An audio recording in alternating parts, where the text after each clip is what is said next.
Hello students and friends, this is Anshu Saxena here, welcoming you on our educational videos. Today we'll be discussing meristematic tissue.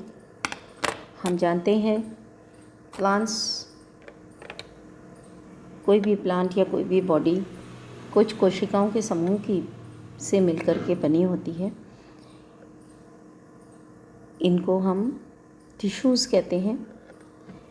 अब tissues अलग अलग तरह के हो सकते हैं। कुछ सेल्स ऐसी होती हैं जो कि ताउम्र डिवाइड करती रहती हैं। इनको हम मेरिस्टेमेटिक सेल्स कहते हैं।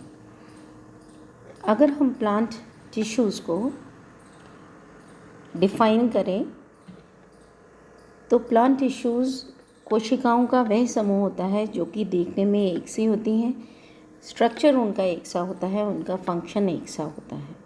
They perform the same function. Group or masses of cells that are alike in region, structure and function. Study point of view से टिश्यूज़ को हम 3 भागों में बांट सकते हैं। पहला है मेरिस्टेमेटिक टिश्यू या जिसको हम मेरिस्टेम्स कहते हैं, दूसरा परमानेंट टिश्यू और तीसरा secretory tissue. Meristematic tissue rapidly cell division करती हैं और वृद्धि के लिए उत्तरदायी होती हैं। उसके बाद में परमानेंट टिश्यू होता है जो कि ट्रांसपोर्टेशन का काम करता है अधिकतर। And secretory tissue we know जो सिक्रेशन स्रावी प्रक्रिया मेनली परफॉर्म करते हैं। नाउ मेरिस्टेम शब्द जो है वो एक ग्रीक शब्द है, मेरिस्टोसिस, जिसका मीनिंग होता है टू डिवाइड। कोशिकाएं जब डिवाइड करें तो उसको हमने मेरिस्टोसिस से मेरिस्टेम वर्ड बनाया। तो वो कोशिकाएं जो कि कंटिन्यूसली डिवाइड करती रहती हैं उनको हम मेरिस्टेमेटिक सेल्स कहते हैं। You can see the diagram, this is a photograph showing a root apical meristem. See, ये जो सेल्स हैं, these are the cells of meristematic region. ये सेल्स कंटिन्यूसली डिवाइड करती रहती हैं। रूट एपिकल मेरिस्टेम, इसी तरीके से शूट एपिकल मेरिस्टेम भी होता है जो कि कंटिन्यूसली डिवाइड करता रहता है। उसके बाद what are the characteristics of meristems. Meristems अधिकतर इमेच्योर सेल्स होती हैं, अपरिपक्व कोशिकाएं होती हैं।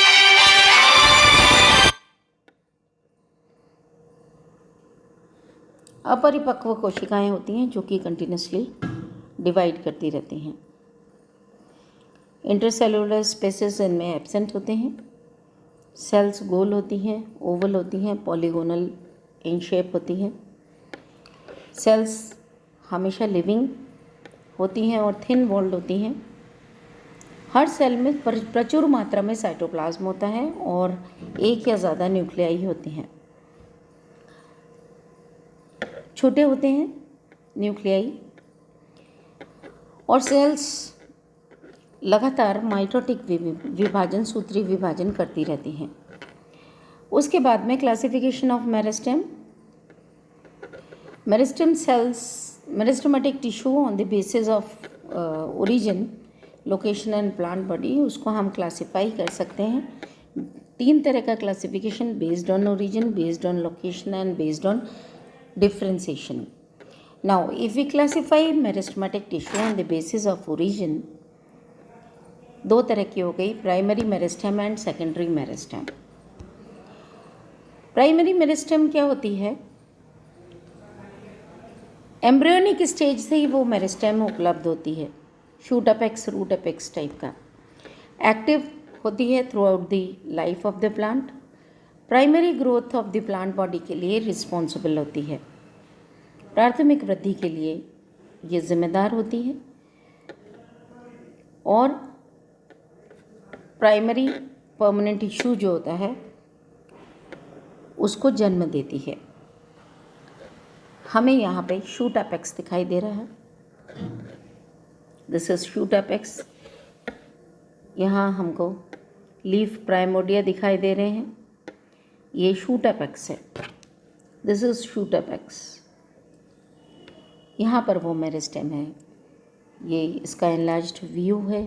इसी तरीके से रूट एपेक्स हम लोग देख चुके हैं। उसके बाद दिस इज शूट एपेक्स।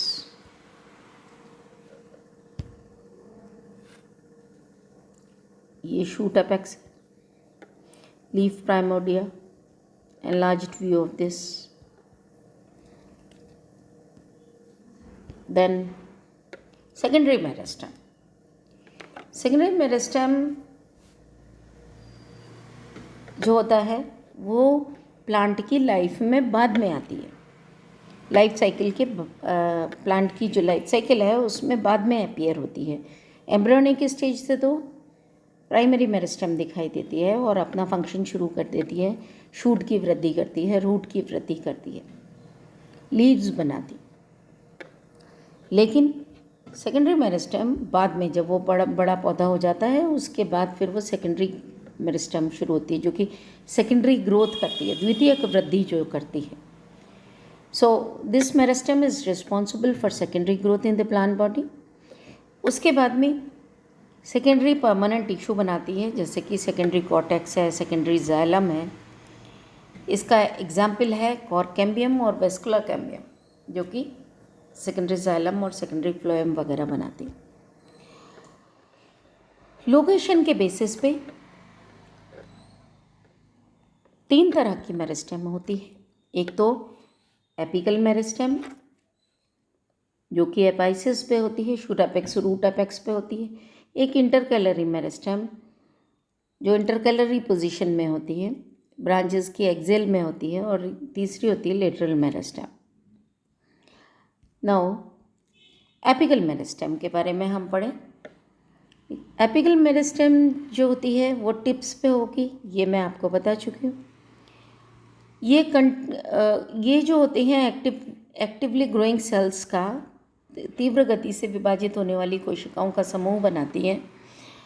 और एपिकल बॉडी के कारण, एपिकल मेरिस्टेम्स के कारण पौधा अपनी लंबाई में बढ़ता है, उसका तना बढ़ता जाता है, उसकी रूट्स बढ़ती चली जाती हैं। These are the diagrams of apical meristem, as you can see in this diagram. यहाँ पर ये this is shoot apical meristem.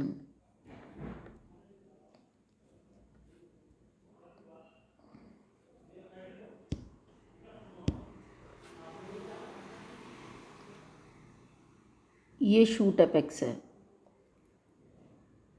Shoot apical meristem.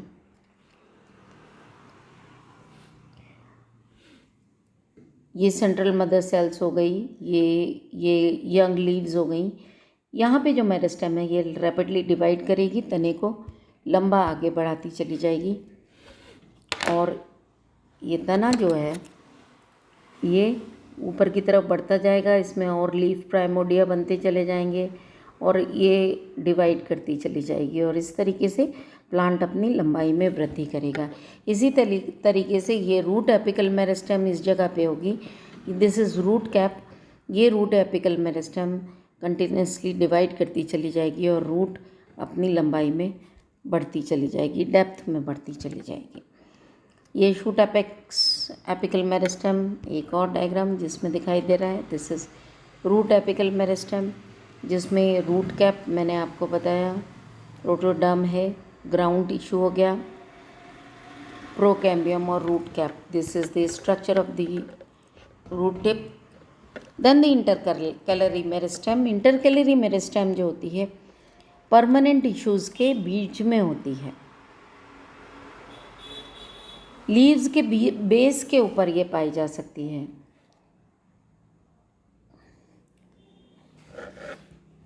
Nodal regions के अंदर पर्टिकुलरली ये कॉमन होती है, नोड्स पे ज़्यादा होती है।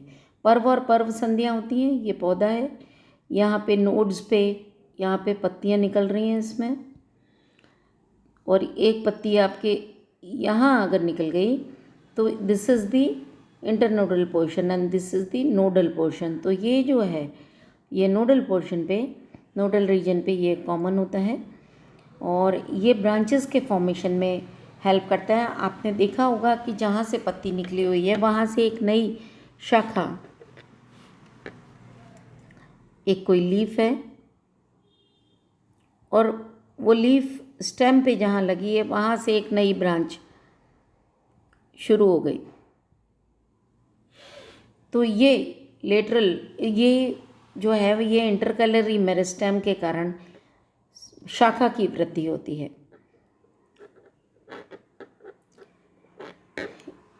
एपिकल और इंटरकैलरी मेरिस्टेम्स जो होती हैं ये एक प्राइमरी मेरिस्टेम के एग्जाम्पल्स। ये आप देखिए इंटरकैलरी मेरिस्टेम, ये इंटरनोडल पोर्शन,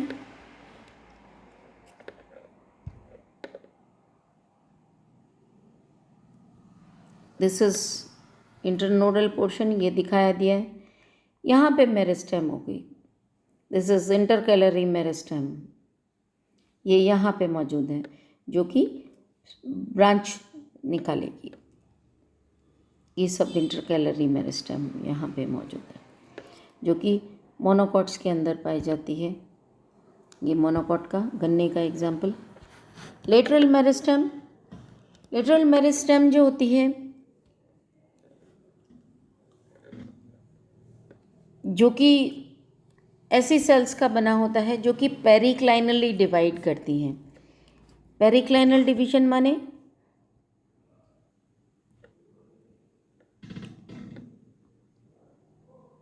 यहाँ कुछ सेल्स हैं जो कि डिवाइड करेंगी और मोटाई बढ़ाएंगी, they will increase the thickness of stem. तो ये सेल्स पेरिक्लाइनल परिधि के समानांतर विभाजित करेंगी और थिकनेस ऑफ द स्टेम बढ़ाएंगी। तो लेटरल मेरिस्टेम से थिकनेस बढ़ती है, इंटरकैलरी मेरिस्टेम से ब्रांचिंग बढ़ती है और एपिकल मेरिस्टेम जो होती है वो लंबाई में वृद्धि करती है।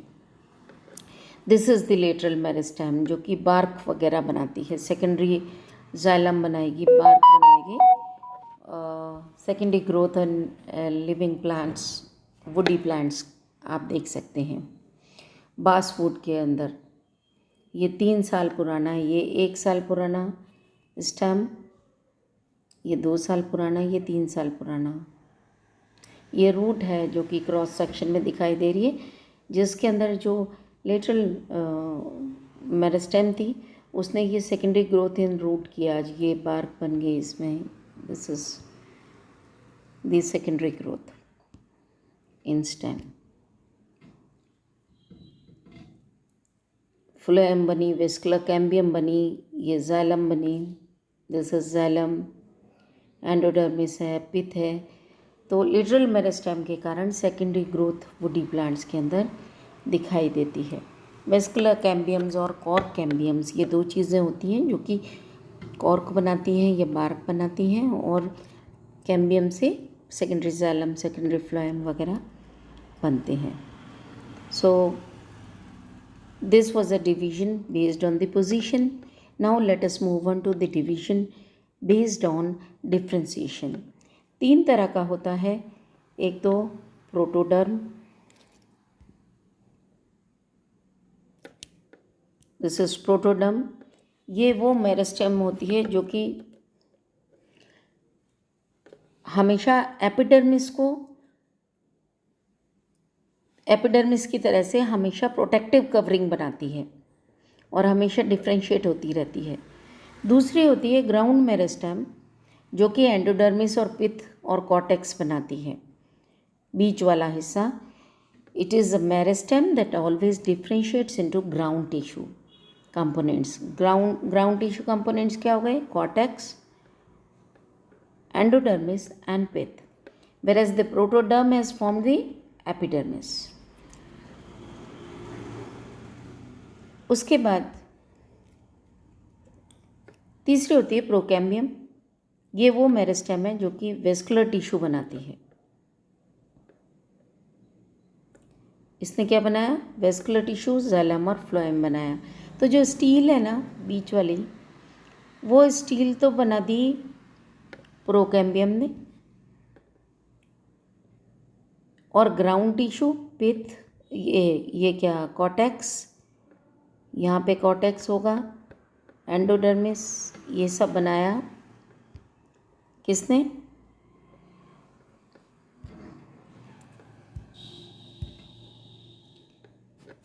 ग्राउंड टिश्यू ने बना दिया, और एपिडर्मिस बना दी protoderm. We can explain in this. ये जो चीज़ है ये तो प्रोकैम्बियम ने बना ली। यहाँ पे कॉर्टेक्स है, एंडोडर्मिस है,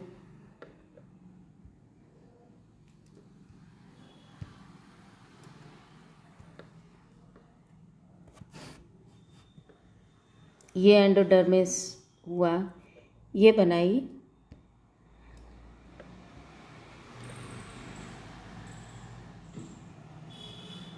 पिथ है, एंडोडर्मिस है, ये बना लिया ग्राउंड टिश्यू ने। और उसके बाद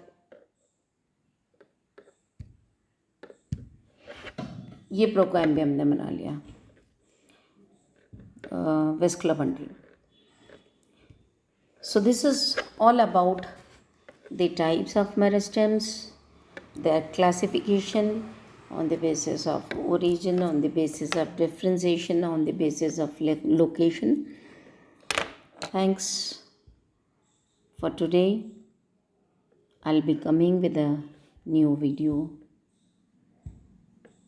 after some time.